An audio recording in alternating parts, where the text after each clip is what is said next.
Olá pessoal, tudo bem com vocês? O tema da aula de hoje é Cronistas da América no século XVI. Então, esses cronistas da América aí, eles também são chamados de cronistas do descobrimento. Esses cronistas aí são pessoas que vieram para cá na época do descobrimento da América ou da conquista da América, ou melhor dizendo, como os historiadores preferem, da invasão à América, né? Quando os europeus chegam até esse continente americano para invadir, destruir, matar, tomar as riquezas e levar embora. Muitos que vieram junto nessas grandes navegações escreveram sobre o que viram ali naquele contexto. E lembrando que qual é esse contexto? É o contexto do século XVI. Então, a América ela é conquistada no século XVI. E o século XVI é qual, gente? O século XVI vai de 1501 a 1600, tá? Então, esse é o século XVI. Começa em 1501, termina em 1600. Lembrando aí como que se dá a classificação dos séculos, tá? Então, esses cronistas, eles eram pessoas que escreviam para relatar os acontecimentos das viagens feitas através dos navios. E vocês veem um pouco desses cronistas em literatura, né? E aí eles descreviam o que eles viam aqui. E aí, qual era a intenção deles? Era levar essa narrativa para a Europa, né? Porque esse encontro deles com um cenário e uma população totalmente diferente do que eles estavam acostumados encantava os europeus, né? Lembrando que naquela época não tinha muito o que fazer, né? Então, a ler sobre coisas diferentes era a maneira desses europeus viajarem, do mesmo jeito que hoje a gente viaja na internet, viaja jogando, viaja vendo uma fotografia, vendo um filme, né? A maneira deles acessarem isso era através dos livros. E exemplos de cronistas que vieram para cá, para o Brasil, e escreveram sobre o que viram nesse período, são Pero Vaz de Caminha, um piloto anônimo, que ficou com o nome de piloto anônimo, né? Pero Lopes de Souza, André TV, Jean de Lery, Hans Staden, José de Anchieta, Pero de Magalhães Gândavo, Fernão Cardim, Gabriel Soares de Souza. Então, esses cronistas não eram só portugueses, mas também franceses e até alemães que estiveram aqui no Brasil e escreveram sobre o que viram. E aí, né, esses cronistas, eles revelam Brasis sob o olhar estrangeiro, né? Eles revelam seu olhar sobre aquilo que viam, né? E aí, pensando esse olhar revelado, revela muito para a gente sobre quem era o leitor desses cronistas e para quem os cronistas estavam escrevendo. Então, o leitor dos cronistas eram os europeus. Os cronistas estavam escrevendo para os europeus lerem, né? E muito do que, para eles descreverem aquilo que viam, eles tinham que meio que comparar, né, com o que os europeus conheciam. E aí saía cada descrição uma mais fantástica do que a outra, né? E, inclusive não só descrições escritas, textuais, mas também descrições pictóricas, imagéticas, né? Como essa aqui do André TV, chamada Fera que Vive do Vento. A gente vai falar um pouco sobre ela na próxima aula. Então, pessoal, o que a gente tem que ter em vista para entender esse tema? A gente tem que ter em vista esse conceito novo aí, né, que a gente vai trabalhar agora no terceiro bimestre, que é o conceito de alteridade. Então, o que é alteridade?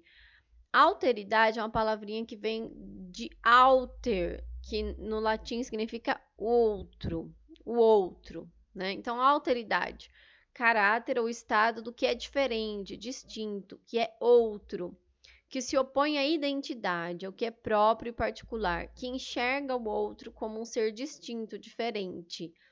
Então, quer dizer, esses europeus, eles estavam acostumados com o ambiente deles lá, né, com a cultura deles lá. E quando eles chegam aqui na América, eles se deparam com algo completamente diferente de tudo que eles tinham visto, de tudo que eles já tinham imaginado, tá? Então eles se deparam com esse outro, com esse diferente, né? E que para eles esse outro, esse diferente, não fazia o menor sentido. Muitos europeus e cronistas que escreveram sobre o que viram, eles não conseguiram compreender aquilo que viram, né? E aí vão descrever e compreender tudo aquilo com muito preconceito, né? Com aquela linguagem carregada de preconceito e de etnocentrismo, né? Julgando aquelas culturas como piores, né? Ou inferiores a deles, né? Menosprezando aquelas culturas que eram as culturas dos povos indígenas que aqui viviam, tá? Então a experiência ultramarina proporcionou esse encontro com o outro, proporcionou descrições sobre um outro que possuía uma humanidade diferente. E aí, gente, a gente vai se lembrar do que a gente aprendeu no primeiro bimestre sobre o processo de socialização. Lembra que a gente aprende sobre como que se vive, quais são as regras, quais são as normas dentro do processo de socialização, ou seja, com a nossa convivência na família, com a convivência na escola. Então, a gente aprende a viver no nosso mundinho, na nossa cápsula, né? E esses europeus, eles estavam ali todo tempo vivendo dentro da cápsula deles. Quando acontece a conquista da América, quando eles chegam nesse novo continente, nesse novo mundo, eles saem dessa cápsula, né? Eles saem daquela zona de conforto e eles se deparam com esse diferente, né? Com esse outro, ou seja, com aquilo que não é ele, né? Com aquilo que não é da cultura dele, aquilo que é a cultura de um outro totalmente estranho a eles, tá? E aí nós estudamos, primeiramente, nós estudamos o Pero de Magalhães Gândavo, que foi um português, né, que esteve aqui nesse período e descreveu de sua forma, a partir de sua compreensão de mundo, a partir de suas opiniões sobre o que ele via. Ele descreveu esses povos, né, que aqui viviam. Então, a gente começou o nosso estudo desse tema com a leitura de alguns trechos do que o Pero de Magalhães Gândavo escreveu. Então, essa aula de hoje é para a gente relembrar, né, o trecho que nós lemos na nossa lista de exercícios e corrigir, tá, as perguntas que eu enviei aí para vocês estarem realizando. Então, vamos reler novamente aí o trechinho do Pero de Magalhães Gândavo, que é do século XVI e que está contido aí em sua obra chamada Tratado da Terra do Brasil. Então, ele vai dizer: os índios andam nus, sem nenhuma cobertura. Vivem em aldeias com 7 ou 8 casas. Cada casa está cheia de gente e nela cada um tem sua rede de dormir armada. Não há entre eles nenhum rei, nem justiça. Somente em cada aldeia tem um principal, que é como capitão, ao qual obedecem por vontade e não por força. Este principal tem 3 ou 4 mulheres. Não adoram coisa alguma, nem acreditam que há, depois da morte, glória para os bons e pena para os maus. Assim, vivem bestialmente, sem ter conta, nem peso, nem medida. Então aí, pessoal, eu pergunto a vocês, que tipo de texto é esse? Né? Tinha lá uma perguntinha sobre qual é o tipo de texto. E aí, vamos lembrar, né? Quais são os tipos de texto? O texto argumentativo ou dissertativo, ele expressa uma opinião com argumentos, né? Que permitam o convencimento do interlocutor. Então, um texto argumentativo é um texto que está ali tentando te convencer de alguma coisa. O texto narrativo, ele conta uma história, né?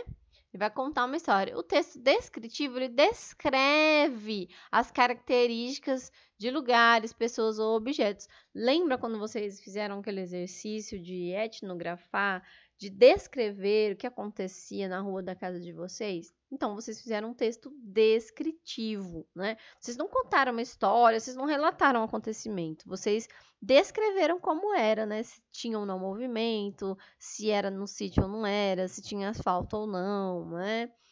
E aí, então, vocês estão descrevendo. Então, aqui, pessoal, basicamente, os textos dos cronistas, isso que eu gostaria que vocês deixassem bem marcado aí na mente de vocês, é que o texto dos cronistas são textos descritivos, tá? Primordialmente. Eles podem até narrar acontecimentos, eles podem até expressar opiniões, mas eles são essencialmente textos descritivos, certo? E aí vamos destrinchar, então, passo a passo aí o texto do Pero de Magalhães Gândavo. Primeiro ele fala, né? Os índios andam nus sem nenhuma cobertura. Então é muito presente nessa literatura dos cronistas essa descrição da nudez, que acho que para eles era aquilo que mais, assim, era a alteridade para eles, né? Era aquilo que mais estranhava. Era aquilo que era aquele encontro mesmo deles com o que era mais diferente para eles. Essa questão dos índios andarem nus, tá?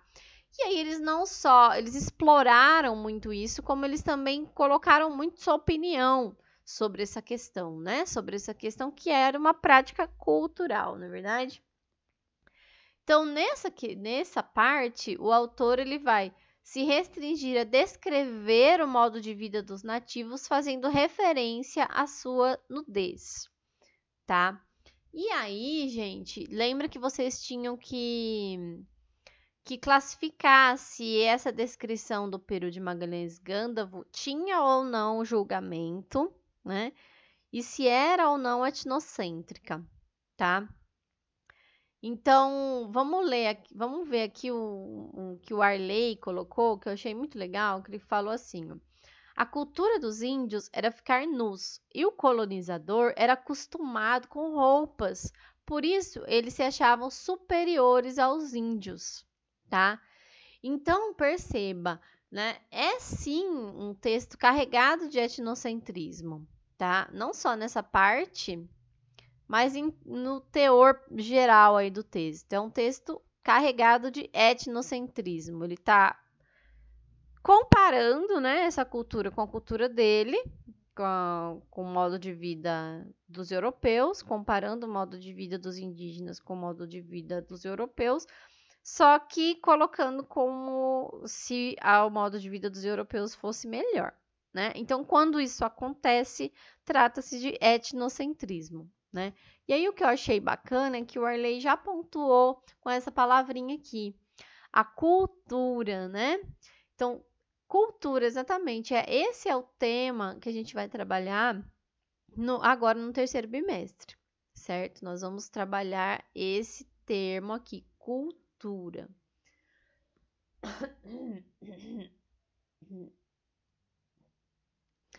Outro pedacinho, ele vai falar: não há entre eles nenhum rei nem justiça. Somente em cada aldeia tem um principal, que é como capitão, ao qual obedecem por vontade e não por força. Então, nesse pedacinho, o autor aponta a ausência de autoridades políticas que regulamentassem a vida em sociedade, expondo somente a figura de um líder que atuava em situações pontuais.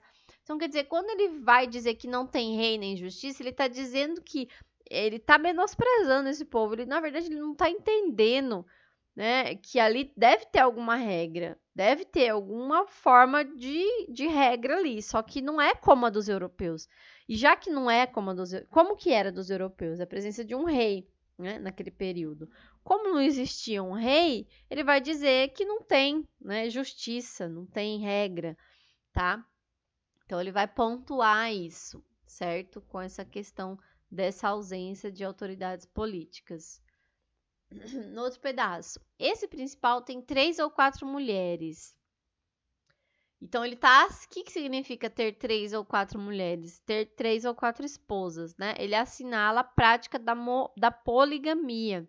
O que é poligamia? É essa prática de você ter mais do que uma esposa, né? Que é uma prática muito presente em diversas culturas, não só culturas indígenas, mas culturas asiáticas também. Nós temos essa prática, né? Aqui na nossa cultura, a gente tem uma prática de monogamia. Você só pode casar com uma pessoa de cada vez, né? Depois você pode até casar de novo, mas tem que descasar para poder casar de novo, né? Que é chamada monogamia. Não adoram coisa alguma. Então, quer dizer, ele está pontuando a ausência de qualquer culto religioso e código moral, né? Ou seja, o que é esse código moral? De regra, né? Ele tá meio que dizendo assim, olha, esses caras vivem sem regra, tá? Não adoram coisa alguma, nem acreditam que há depois da morte glória para os bons e pena para os maus. Mas eu acho que a parte mais etnocêntrica é essa, né? Assim vivem bestialmente, sem ter conta, nem peso, nem medida. O que é isso, viver bestialmente? Está comparando esses povos indígenas com bestas, né? O que são bestas? São animais, né? Tá chamando mesmo na caruda aí os povos indígenas de animais e não de seres humanos, tá? Então, quando ele classifica, quando ele julga, quando ele coloca que são práticas animalescas, são práticas não humanas, né? Sem humanidade, então ele está realmente desprezando aí esse modo de vida. Ele está sendo etnocêntrico. Sim. Então, em resumo, você tem um discurso que inferioriza a população nativa, né? Um discurso em que o europeu claramente inferioriza a população nativa. O que é população nativa? Os nativos são aqueles povos que aqui viviam, né? Sua descrição não é imparcial. Por que é imparcial? Imparcial, lembra a nossa primeira aula, quando vocês me conheceram pela primeira vez, que a gente viu o texto de artigo de jornal? Vocês tinham ver se aquilo era parcial ou imparcial. Então, quando é imparcial, é quando não tem opinião, né? Você fala ali, descreve, mas não mostra sua opinião. E quando é imparcial? Quando é parcial? É quando tem opinião, né? Então, não é uma descrição imparcial, porque é uma descrição carregada das opiniões do autor, né? E as características destacadas pelo autor dialogam justamente com os valores e traços de sua cultura. Europeu do século XVI, Pero de Magalhães era cristão, subordinado às leis de uma nação absolutista e tinha a monogamia como padrão de comportamento entre os seus comuns. Então, quer dizer, ele, Pero de Magalhães, europeu, no século XVI, viveu a vida inteira, né, lá no seu processo de socialização, aprendendo que o certo é ser cristão, né, ser obediente às leis, ser obediente ao rei, ter apenas uma mulher, né, e andar com roupa, né, e outras coisas aí que pertenciam àquela cultura dele e que ele achava que era o certo. Então, quando ele vem para a América e vê o mundo, para ele era um mundo de ponta cabeça, né, aquela totalmente diferente do que ele já tinha visto, ele vai dialogar com os valores da sua cultura, ele vai comparar o que ele está vendo com os valores da cultura que ele tem, né? E aí, como ele vê que aqueles povos vivem de uma maneira que não é a forma como a cultura dele vivia, ele vai achar que aquilo lá é errado, ele vai achar que aquilo é inferior, ele vai achar que aquilo é bestial, que é animalesco, que é selvagem, tá? E aí, novamente, aí lembrando que o Arley resumiu de uma forma muito boa, né?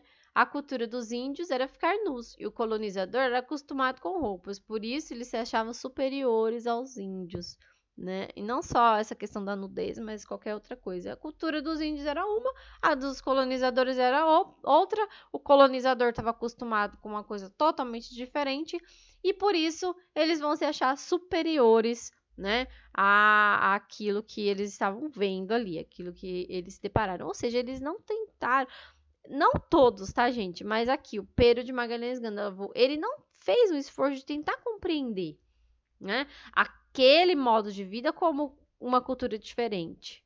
Ah, é diferente, é uma possibilidade, né? Você tem uma possibilidade aí, várias formas de viver, vários mundos possíveis aí. Ele não fez esse esforço, né, de compreensão. E aí, outro tema aí era essa pintura do Albert Hackelt, chamada Dança dos Tarairiu, do século XVII, que era para vocês analisarem. Então, vocês já veem, né, que é um europeu pintando os povos indígenas no século XVII. E qual era a questão? Ah, e junto com a figura tinha um texto. A obra Dança dos Tarairiu mostra um grupo de 8 índios robustos e saudáveis, portando bordunas e dardos, dançando freneticamente, sendo assistidos por 2 índias jovens. Os índios são retratados nus e alguns usam adornos com penas na cabeça e brincos. As mulheres grávidas cobrem a genitália com ramos e folhas presos a um cordão. E aí perguntava-se aqui, né? Esse texto é predominantemente narrativo? O que é um texto narrativo? Vamos lembrar? Texto narrativo relata histórias reais ou fictícias, relata acontecimentos. Esse texto ele está relatando uma história, está contando uma história? Não, ele é um texto descritivo. Olha lá, ó. Descreve lugares, pessoas ou objetos. Ele está falando quais são as características, ele está descrevendo esse quadro, né? Descrevendo como que os índios foram pintados, né? Tudo isso ele tá. Então, não, esse aqui, gente, é falso. Bota aí, falso. O texto que se refere à obra das Tarairiu não é narrativo, tá? Então, bota falso aí. E esse? A pintura representa fatos e personagens históricos, como o índio, observado e pintado em seu habitat natural. E aí, pessoal, o que vocês tinham que reter daqui? Essa parte aqui representa fatos, então você tem que saber a diferença entre o que é um fato e o que é uma opinião, tá? Então, aqui, será que a gente está vendo um fato? Ou será que a gente está vendo um olhar do pintor sobre aqueles povos ali? Será que não é uma pintura carregada da opinião desse pintor em relação à vida desses povos? Tá? Então, aqui também é falso. Por quê? Porque essa pintura ela é carregada da opinião do autor sobre essa população indígena, tá? E para essa aula a gente fica por aqui, mas assistam também, né? Depois dessa aula, assistam a próxima aula para fazer a nossa lista de exercício, que é do André TV, As Singularidades da França Antártica. Então, esse vídeo eu vou parar ele por aqui, mas vocês cliquem aí no vídeo do André TV para assistir e fazer a próxima atividade. Tchau!